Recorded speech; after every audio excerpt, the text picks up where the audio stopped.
So what we're going to look at today is power. Now, power is the idea, and I went over this last class at the very end real quick, but it's the idea of how quickly do you do work. So for example, a person who runs a mile in 6 minutes has a lot more power than a person who runs a mile in 10 minutes. Because this person does all this work to change his or her kinetic energy much faster. And that makes sense if you think about it. So a stronger person or a person with more power would normally be able to do things quicker. If an engine has more power, right? Like, you know what a Hemi is? It's like an engine block. Okay? If an engine has more power, it can generate more torque. It can increase by more speed. It can do more work. Okay? So the more power you have, it means you're doing more work. So today we're going to relate energy and time in terms of power, and we're going to determine the power needed in different types of scenarios. So remember that the more work you can do, the more power you have. Or the quicker you can do that work, the more power. And we're going to go into equations that'll make more sense. So first, the general formula for power. The rate at which energy is transferred, or simply put, the rate at which work is done. I prefer the second definition. Your book says the rate at which energy is transferred. That's fine, and that is totally true. But I just think, how quickly is the work done? The rate. When you hear rate, like if I have, let's say every day I'm on a diet, and I lose a pound a day. I'm not on it, but if I were, and I lost a pound a day, my rate would be 1 pound per day, right? If every day you were trying to, or say you have to invest in stocks, and every day the stock you invest in goes up by a cent per share. So 1 cent every day. That's a rate, 1 cent per day. So when you hear rate, think about something as a function of time. As a function of time. So the easiest definition for power is simply work over time. Okay, work over time. Now, you can also write this an alternate way as saying just energy change over time. Okay, and that's why it says here, energy is transferred, same thing. So if you can think about this as a change in energy or the amount of work that's done, and it depends on the problem, which method you might use. That's just FD, right? Or F cosine beta. Yes. Very good. So if we're using the W part here, Jeff, it's going to be F cosine beta X. But if we look at change in energy, we might look at kinetic and potential energy, because that's what we did in the last section. Okay? So the idea is this. No matter what, you have a joule over a second. Because energy is rated in joules, work is rated in joules, so either way you look at this, it's joules per second, which are defined as a watt, W-A-T-T, which you've heard before. You've heard like, the light bulb is a 60-watt light bulb. Or every, month you have a bill and you pay this much kilowatt hours in energy. And that's how you're rated. That's how you are charged for where you live, depending on where you live, obviously. So a joule per second is simply, and let me just actually do this. A joule per second is simply a watt, which is abbreviated with a W, not to be confused with work. This is work because it's in the equation. Please, this is in the equation, it is work. You're never going to have watts as a variable. Watts are not a variable, they're a unit. Okay, so this are the units of watts. It's like joules, but it's joules per every second. It's like when we said we have a certain distance traveled in meters, and then you look at meters per second, this is like the energy in joules, and then joules per second. We just give that a name, and we call it watts. All right? So if you're ever wondering what really happens in a light bulb, it means that there are 60 joules of energy being transferred every second in a 60-watt light bulb. That's all it is. And that's what a watt really is. So it's the amount of energy that's being used up by the light bulb. So when you buy a light bulb, you want to think about this. The new light bulb packages, you know what they say? It'll say 60-watt luminosity. Meaning it's the equivalent of a 60-watt light bulb, which is what you're used to seeing, right? Most people are used to 60-watt light bulbs are the most basic with 120 volts. Now, it'll say 60-watt luminosity, but it operates at a 50-watt energy level, meaning it saves you some energy. So it's the new light bulbs that are like the ones that are halogen, that are spiral like this. They save a lot of energy, and it'll say on the bulb, on the label, it'll tell you the operational wattage, meaning how much energy it really uses, and then it'll tell you the luminosity, meaning even though it's only a 40-watt light bulb, because it's this new technology, it's as bright as what used to be a 60-watt light bulb. That's what they're doing now with the packages. People don't understand what they actually mean. So you want to look for a lower wattage, really. Well, you want to look for the light bulb you need for the fixture. But if you have options, the lower wattage, the better, you use less energy. Okay? So that's the idea here. Now, remember that if we look at this equation right here, what I'm going to do is I'm going to write what Jeff said a minute ago. F cos theta x all over t. I can write it this way because remember, our definition of work is F cosine theta delta absolute value of x. Now, for these examples we're going to look at, we're going to assume that theta is 0 for power. We're going to assume that our object's force is the same direction as motion. So there's no angle there. So I'm going to put a 0 in for theta. So assuming that theta is equal to 0, well, the cosine of 0, who remembers, what is the cosine of 0? 1. The 180 was the negative 1. Okay? So this is 1. So this equation just becomes this. Again, with this assumption made, cosine of 0 is just 1. So you put a 1 in its spot, while 1 has no effect on the equation. Okay? Cosine of 0 is always 1. For power, for our circumstance in this class, power is always going to be rated with a theta value of 0, making. Why not 180? Because we're going to be looking at the power generated by something, generated or produced. So we're looking at a positive force acting in the same direction. So it's like, what is the power generated by me pushing this desk across the room? Well, the force is that way, and the angle is going to be that way. We're going to assume they're the same. The friction going against it, isn't that what? Yeah, that would like be generating like anti-power, if you think about it, like the opposite of power, or a negative rating of power. But we're not going to look at force and friction with that. Power is always how much power is produced by a machine. You don't ever look at the power that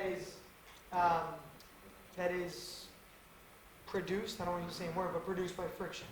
Okay, it's always by a machine. So we're looking at what theta is 0. Now, what is x over t? Chapter 1 or chapter 2, our first test. But what does x over t equal? Velocity.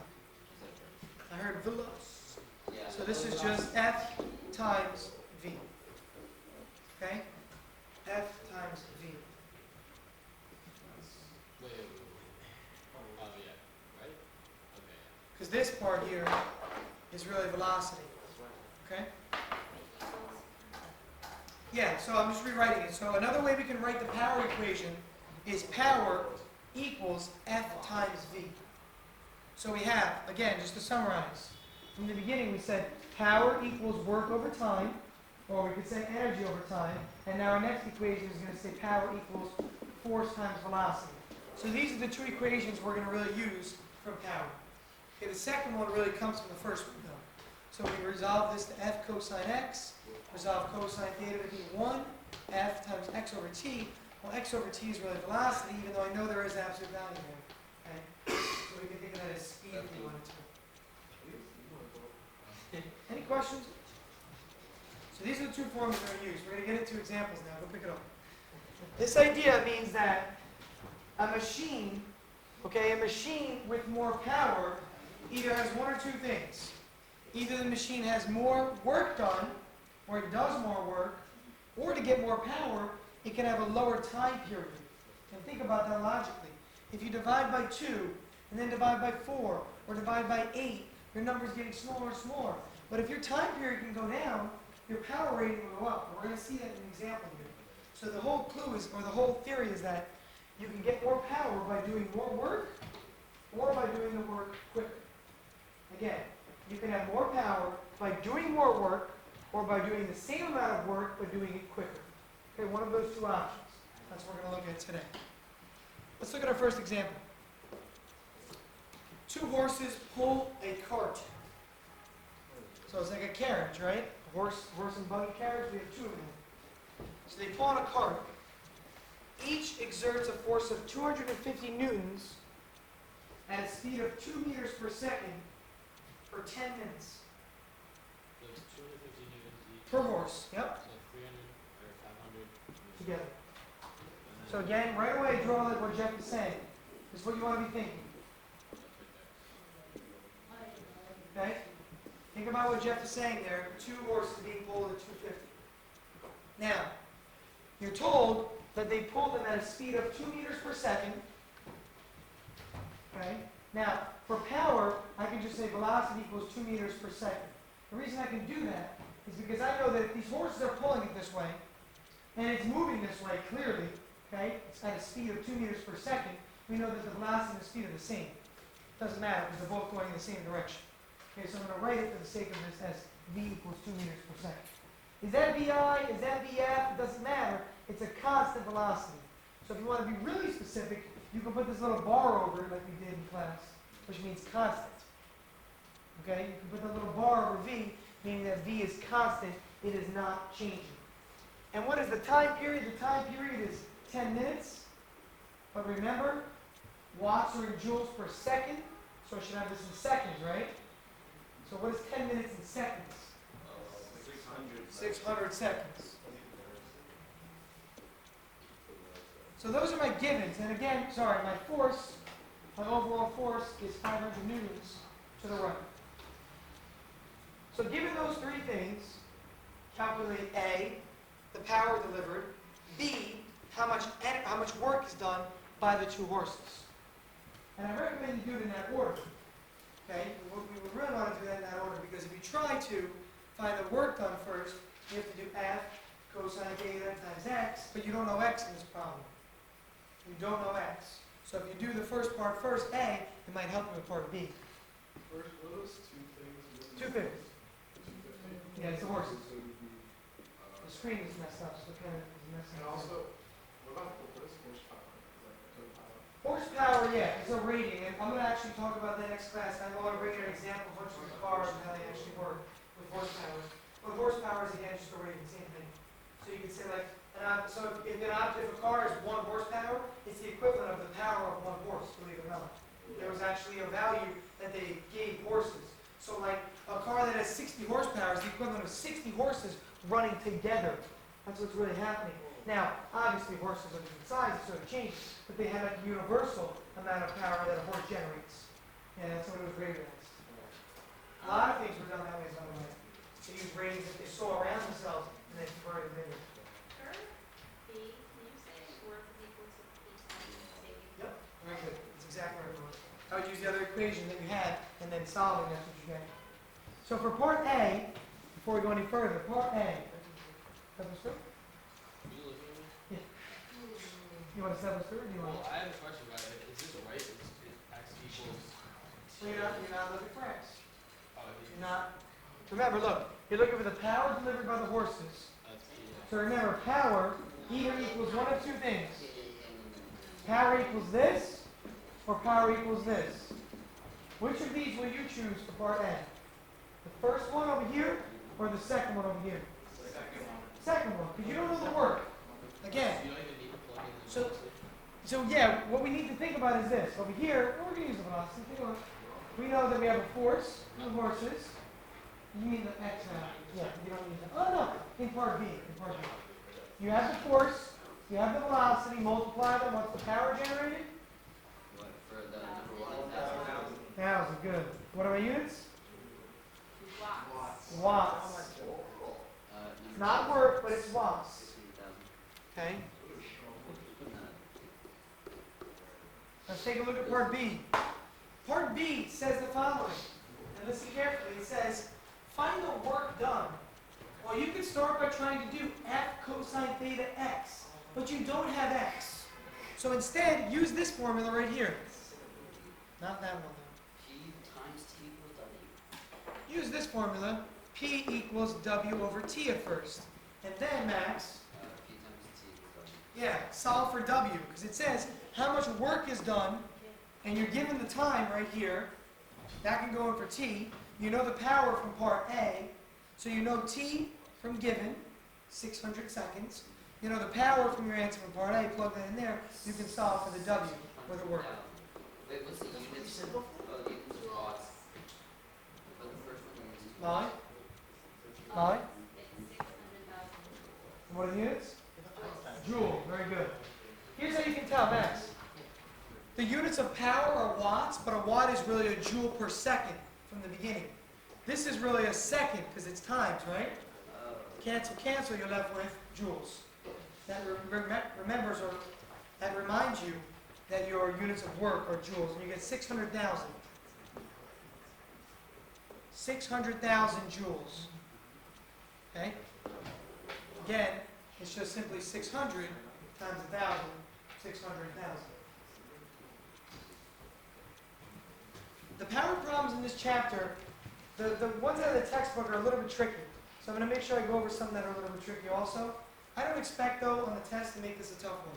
These problems are going to be something like this. Like, this is a good example for next week's test for power. This is the kind of thing you do. This level? Okay? This level of difficulty, yeah. Okay? So it's not meant to be really tricky on your test. Now, for the multiple choice part and the short answer, you need to know what power is, right? So power is a rating of energy over time, or the work done over time. These terms need to be familiar in addition to the mathematical part. Let's look at the next example. A car with a mass of 1,800 kilograms accelerates from a velocity of 3 meters per second to 10 meters per second in 15 seconds.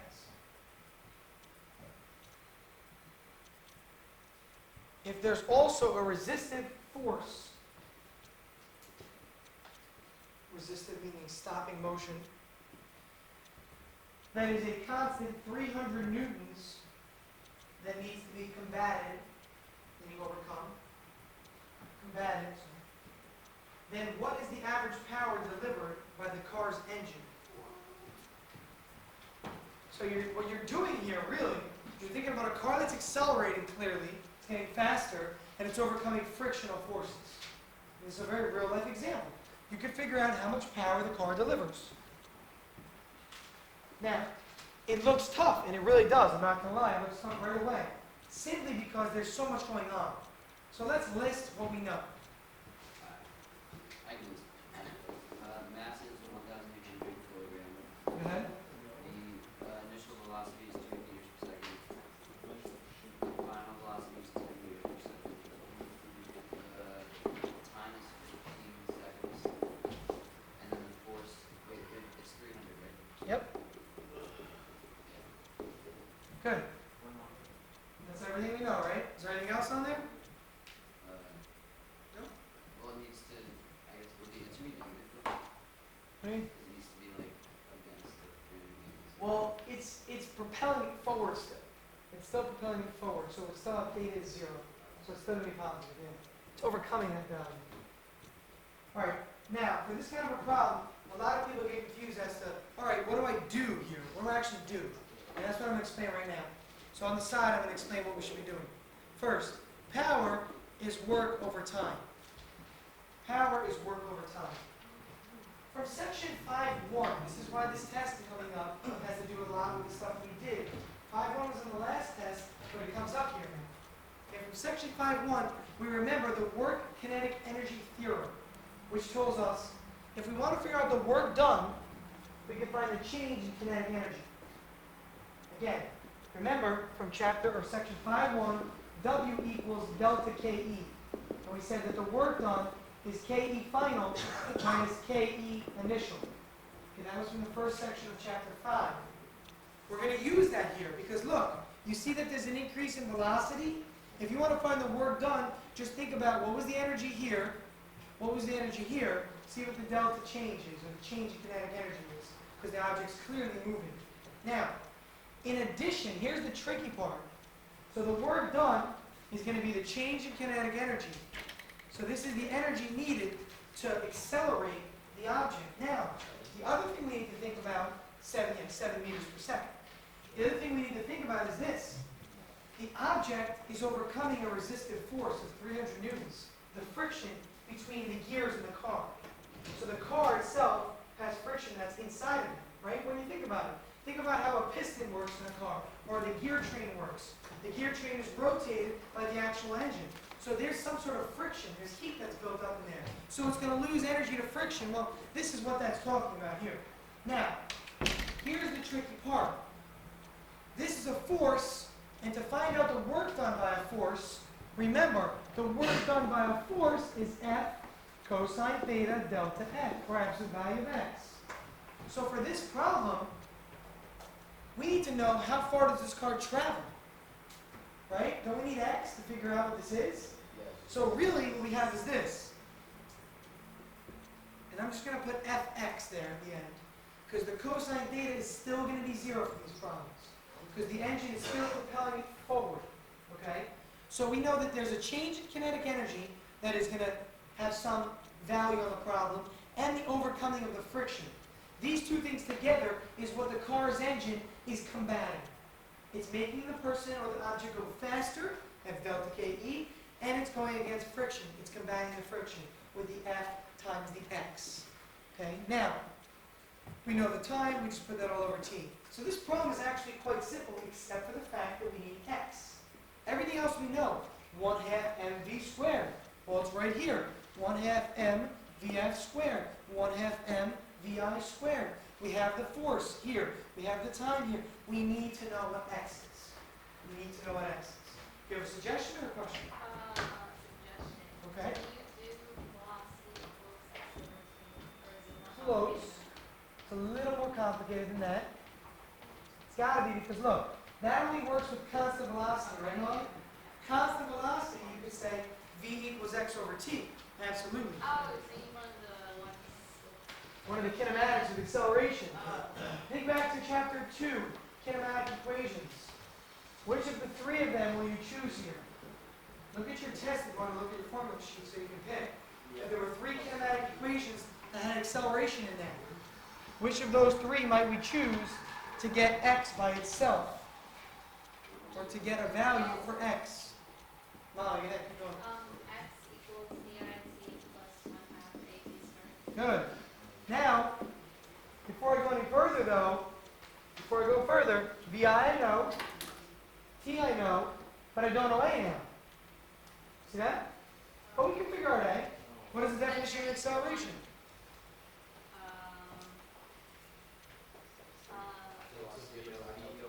Delta V over delta T. What's the delta V in this problem? 7. What's the delta T? 15. So right on the side, please, that your acceleration in this problem is just 7 over 15 meters per second squared. And you can get a decimal value for that, but that's what it'll be. Again, where does this come from? Remember that this acceleration is really delta V over delta T. Okay? Josh. Aren't you supposed to square that? The acceleration? Oh, sorry, yeah, the last part, the T. Thank you. Absolutely. The T gets squared for sure. Absolutely. Thank you. All of it. Where does this 7 come from 7? Delta V, 3 to 10. VF minus VI, 10 minus 3. Okay, just to make it more clear. Josh. When you substitute the work on the right, wouldn't fx be part of the delta KE? No, because delta KE assumes that there's no external friction. Remember, the word kinetic energy here is making the assumption that there's no frictional forces. Remember that? We said if there was something else, we had like a Q loss, mechanical energy. It's like that. So this here, this portion here, has to also be overcome. So it's like the car needs energy to get it up to this speed, that's the delta KE, but it also needs energy to overcome the frictional force. So the sum of these two values is what the car is really combating. Friction. Yeah, this has to do from friction here. And again, it's not negative because again, the car is resisting or pushing against the friction. So we're looking at the car here. If you said, what is the power generated by friction? It's a negative power, and this would be a negative number. But this is saying, what is the car doing? It's combating friction with a positive force that's equal and opposite the force of friction. I thought that was like fx. Oh, F sub x. I'm sorry, F times x. Sorry guys, that's true, I should have put that. That's F times x here. F times x. Not F sub x, so it's like this. Okay? Yeah, if it was F sub x, then Does that it's screw the problem actually, or does that just do it? I have a question. well, we're solving for x, so it's gotta go in somewhere, so I'm assuming you plugged it in up there. Oh, no, I've done that first. Jeff, Power can equal fx over t, right? yes. And that's what we're really looking at, fx over t, see it right here? But with this delta k in the beginning. Alright, let's go ahead and run, now this is a little bit tough. What I'm gonna do, if you solve numerically, that's fine. I'm gonna solve algebraically though again. So what I'm gonna do is this. I'm gonna put in VF minus VI over T right here for this A value, instead of the number that we calculated. Instead of that 7 over 15, I'm gonna write this equation as the following. And you'll see why.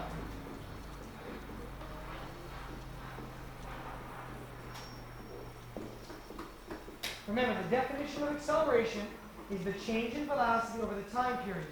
The reason I did this is because now the times cancel, and it just makes it a tiny bit simpler. You're left with just time up here. So this equation for position, or the distance traveled in this case, happen to be the same in the same direction.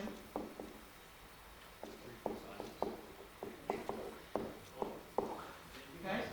Again, if you think about this and plug in for acceleration, this quantity, the t cancels with the t squared, getting rid of the denominator t and leaving just the t at the end. Now you can take this x right here, if you wanted to, this entire expression for x. You can take that and plug it in. Oops, the board is not agreeing with me. But you can plug it in over here for that x. Okay? And you have one answer for power in terms of the whole thing. So that's what I'm going to write over here. So here's what I'm going to do. I'm going to rewrite it so you can all see. Power equals change in kinetic energy plus F times x all over t. That's my equation right now. What I'm going to do is I'm going to plug in my change in kinetic energy. Remember, change in kinetic energy is 1/2 mvf squared minus 1/2 mvi squared. And then to this I need to add f times that entire expression for x all over t. So it looks like a lot of variables. No, It does. it doesn't. That's not. Yeah, no, I just did like the whole half AT thing up there, the one circled in red. So that doesn't matter anymore. I just did that one. Yeah, you don't need this whole algebraic expression if you plug in the numbers ahead of time. Is that plus or So I should or should not do that problem. I think that you should solve algebraically, but you can solve numerically. It's up to you. It's the same answer either way. If you plugged in the 7 over 15 and did all your work up top, that's fine. But I would plug everything in down here. what's that? Is that a plus or a t? MPI squared. This Yeah. plus. That's my little. No, Max should just do, Say again? Max should do it exactly. Well, if you found the acceleration and then found the value of x up there, you could have done that also. That's Yeah, I fine. did that, but now Yeah. what do I do once I have X? Once you have x, Yeah. this is going right here. That's what this whole thing is right here. So I don't need to do that part anymore. You don't need this part, you're saying? He doesn't need to do it, you're Second, gonna I don't need to plus You don't need to do it, you need to do everything. If you have x and you calculated x, just plug it into this parentheses that I'm writing into right now. Okay. Just plug in the value. Can you cancel MPI together? Oh, sweet. Can you cancel what, Fernando? VI, VF. Where? In the beginning and end stuff? You can only ever cancel top and bottom if they're factors. These are add-ins, they're being added together. Not going to be canceled, no. What about? So it's going to be a long problem. So you just, Again, now you just plug it log in. everything you know. You know everything. You know the mass, you know VF, you know T, you know F. You know everything. Now, what Max's question was this. He calculated the x value, and that would just go in right here, Max. This entire expression is x. So if you figured out what x was already, just plug it in there and get your number. I believe subtraction, Because remember delta means final minus initial. This is really KEF right here. This is really KEI right here. You gotta get a number for me? X 2,362.5. Well, give me the numerator and denominator because it's gonna be. Well, I don't want to tell you. What do you get? The denominator is given. I'm going to write that, obviously. 15 seconds. I haven't gotten that unless I do it. The whole numerator you got to do, so yeah. Yeah, we did it. Well, actually, I expect people to be checking this, guys. no, Mom, put it in. Sorry. Oh, sorry. We got Muffin. No, Not so you bad. talk or not for now. No, that's all right. We're gonna keep pushing on anyway. I'm No, gonna open it up in a it's second. on mine. I don't know if this is right. 7,400. Oh my. No. Oh my. Well, I got a different answer. This is not. It's a stair, like it's flat. Others? I'm almost. I haven't done it. Oh. I'm almost. All right, I'll wait. I haven't done anything. I'm gonna do it again. There's so much. I mean, I could be wrong, so always check. But I think I'm right. Say again? Yeah, the answer's in thousands for sure. What do you got? 1979? I was a what? That's what I got. Awesome.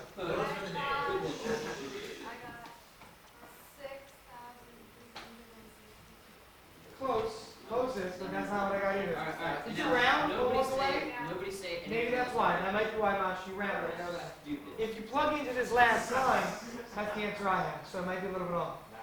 Hold on, I'm almost done. 900. I'm not. And Masha, you were giving me the final answer, right? That's what you were giving me. That's very close to the final answer. Minus. What do you got for the numerator here, people? What do you got for the numerator? Whoa.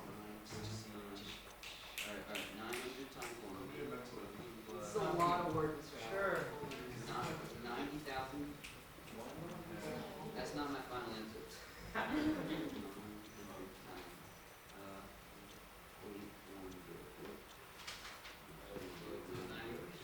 No, shut your mouth. Please, I spent so much on this problem. That's what I got for the numerator. I have like. Alright, I got my final answer. Mr. Hal. What do you got? 5,460. For the But final. you did. For the final. What? Your numerator should have been this, guys. 96,450. Oh, I'm so close. That's what your numerator should be. Wait, what was the final answer again? Final answer is 6430 watts. I got a 6,000. Plus. What did you get? Yep. Masha had like 639 or something, which is very close. Hold on. Hold the phone. We gotta be practicing this stuff. Let's go over this real quick. Hold on. If I plug this all in one line of code, Up there, Thomas. if I plug this in one line of code, here's what it looks like. Divided by 6,540. Mr. Howell. Mr. Howell, 6,540. 6,000. I got 430. That's close. That's close. Are you guys rounding? Is that what you're doing? No. I don't get it. Let me go through it, okay? Numerator. Numerator, ready? In one line of code. Listen. 0.5 Yes. times mass 1800 times VF squared, which is just 100. VF was 10, right? Yes. So times 100. Notice I squared in my head a lot. I don't like to do it in the calculator. It's room for error. Next. Minus. Minus. Minus 0.5 times 1800 times 9. times 9, because it's 3 squared. That's VI squared. After that, plus the force is 300 times, now I need to put parentheses to my big x equation. Okay, again, 1/2 mvf squared minus 1/2 mvi squared plus the force of 300 times the x value. Here's x, ready? Oops, I don't need that. X is VIT. Hold on. VIT, thank you for the 45, plus, and in this case it was 1/2, it was 1/2, relax guys, parentheses, VF minus VI times the time. And I realized one open parenthesis in the beginning, I have to close it at the end. Hold on, don't press enter. Does that make sense though? Okay, maybe my number was wrong. I hope it was right. I really do. And I hope you guys, maybe you did it right and I did it wrong. Oh, That'd be fair. that's the large number. I'm sorry? Easier for the calculator. I just do the 0.5 because if you type in 1/2, you need parentheses around 1/2 every time. Why don't you just do? Anytime you use 1/2, you need parentheses around it. Why don't you just do 15 times 4 on the bottom? Why don't you just do what? 15 times 4 on the bottom. I got 53,000. 15 cannot be on the bottom. Where's 15? No, because on the equation it's 15 times on the bottom. If you're going on. Oh, yeah, but we canceled those, so. Okay, so I have a different numerator. Oh, see, I'm getting a new answer now, man. Sorry. Yeah. 111, 150. Anybody get that number? Honestly? No, excuse me. Okay, I've gotten a lot of answers. divided by 10. Say that. I'll tell you that. Oh, yeah, I still have to divide by time. I know. This is the work. I've been there. Yeah, this is what I got for the numerator now, so I should go look at my notes and correct Did it. anybody get 50? 111, 150. Then what do you want? What did I use? Okay? Take that number and divide it by 15. Oh, Let me do it. oh, I'm on to something. 7410. That's what I got at the beginning. Then you did it right. I apologize. My way was harder. Why are we cheering? What happened? Alright, so check your answer, guys. I made a mistake. I gotta look back at my notes. I'm getting 96,450, so I'll go back in there and fix it. Oh, not to erase. Yeah, I don't know what it is. That's alright. It's not a big deal. Alright, let's go to the third problem here. Wait, 96, 450, you got 90. That number means something. How much power is needed to lift an elevator with a mass of 500 kilograms? Not the.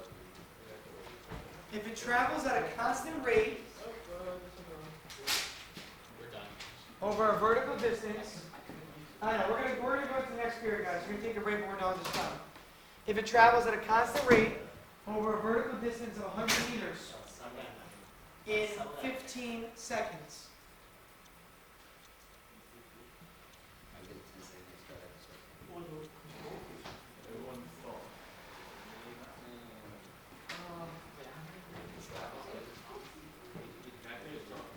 So again, we're lifting an elevator here at a constant rate, a vertical distance of 100 meters in 15 seconds.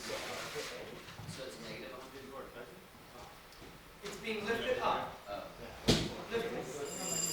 Go get your textbooks if you don't have them with you. I'm going to pause now. We'll stop and we'll finish this problem when the next period starts. So we're down at least for now. Finish writing it down, then go get your textbook. If you have your textbook, you want to hang out here during break, you can hang out. But I'm going to take a 2-minute break. Get it now? There's two ways to do this problem. There's the easy way to do this and there's the hard way. Okay? We're definitely doing the easy way, obviously. But I want you to know that there's more than one way. Let me explain that. Here's what I'm saying. First, our definition of power is work over time. The amount of work done over time. Or we could say the amount of energy change over time. Remember, the power done is the amount of work over time or the amount of energy that's changed over time. So for a problem like this, we could choose either of these formulas. Now, if you choose the formula on the left, you have to know, okay, it's force times cosine theta times absolute value of x. That's what you get for work there, over t. Over here, though, if we choose this method, it's actually kind of easy. Here's the reason. Think about this logically for a second. Here's the elevator. It's sitting at the ground level. The belts are attached to it. It starts to move. It moves, it moves, it moves at a constant rate up until it gets to a vertical distance of 100 meters, and it's 15 seconds later. What has happened from here to here? What kind of energy did it gain? Potential, right? Potential energy. So when you see this change in energy, the only energy that this object gained was potential. What's your formula for potential energy? MG1. mg1.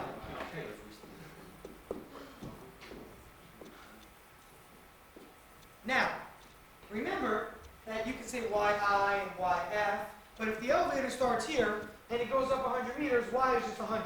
If it starts here and it goes up 100 meters, y is 100. If it starts here and goes up 100 meters, y is 100.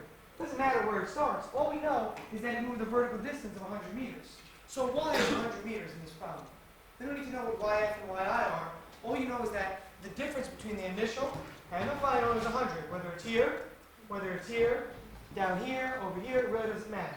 Now, Wait, I have a question. There's no kinetic because it stopped? yeah, so the object, we didn't say it stopped. I should have put that. It stops at the end. So it starts at rest and it stops. And I thought assume that because the elevator has to stop, right? So if an elevator starts here at rest, it lifts up, it stops, right, to drop you off the floor. So VF and VI are both 0. Now, if you do this, this problem is very simple. Just plug in. If you want to see over here what would happen, let me explain. You don't have to do this or write it down. But here's what would happen.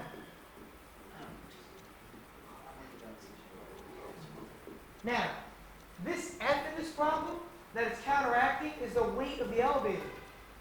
Fg is weight, right? Force of gravity, Fg. What is the definition of Fg, or what is an equation of? Oh, energy. FG. Fg equals what? Oh, the mass times acceleration. No. Yeah, help me out. Mass, I mean, force times. Mass Mass. times gravity. Fg equals mg. This is the weight. That's what the force is counteracting. So this would actually become mg, that F right there. The cosine of theta is 1 still, because the object is pulling upward and it's moving upward. So this is still a 1, so I don't need it. And then I would put like an x over here at the end. It's the same formula, really. Take a look at both. Except this is called x. But it would be like y. But in this case, it means x, it just means movement. So this is really like your y value. Either way, this is 100. Same thing here. This would also be 100. This g is still 9.81. This mass is still the same value. So you end up getting the same answer, but I prefer to think of it this way because I can think, what kind of energy was there a change in? There was a change in potential energy, so let me just use that formula for potential energy. Okay?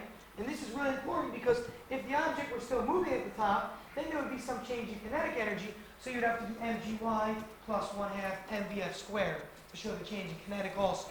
So I prefer to use energy methods over here than necessarily the work equation over here. Jeff? Two things. So, the x in the absolute value is also 100, correct? Yeah. Okay, and then the other thing is, since by P equals W over T, or what P equals delta energy over T, couldn't you say W equals delta energy? Yeah, and you know where that comes from? That comes from here. Remember the work equals change in kinetic energy? But now we're moving vertically also, so not only do we have kinetic energy, but we can think of this as also having potential energy. Okay? Alright, so what do you get for a number here? 32,700 watts. And just so you know, watts are one of the few units that you really do want to write as kilowatts if you get a chance. So 32,700 watts, or what is that in kilowatts? On the way, move it on the way. 32 points. Because remember, the prefix is getting bigger, so the number's got to get smaller. Easy way to think about it, okay? Kilo means bigger, 1,000 times bigger. So the number's got to get 1,000 times smaller. But you have to make it. No, I'm just saying. But you're gonna hear ratings of energy and power in kilowatt hours or in kilowatts. Okay? All right, let's stop there.